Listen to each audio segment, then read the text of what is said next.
GM's announcement this week that it is closing the Lordstown assembly plant has triggered a war of words between President Trump and Ohio Senator Sherrod Brown, a feud over who's to blame for the move. News 5's John Kosick here now. John, all of this comes as Brown decides whether or not to run for president himself. Yeah, and when you're considering a run for the nomination, it's important to have your name out there. It's even better, though, when you don't have to be the one to do it. And even better still, when the one who is doing it is the man you'd be looking to run against.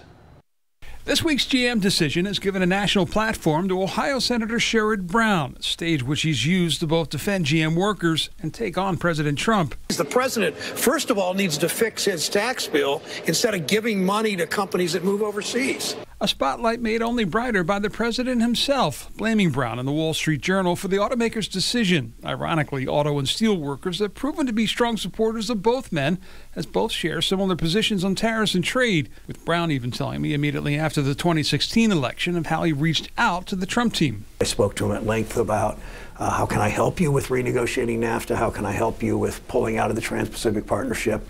But with Brown weighing a run for the White House, look for that talk to be replaced with this. President Trump, a billionaire developer, inherited money from his family, from his father, has built a business by outsourcing jobs and having his clothing line and his tableware line made overseas instead of in America. Brown said after winning a third term in November that he would take the Thanksgiving holiday to talk about a possible White House run with his family. After the GM announcement this week, he told me it will likely take a few more holidays than that. We're still talking. It's a tough decision. I'm no complaining here, but I'll make it in the next couple of months.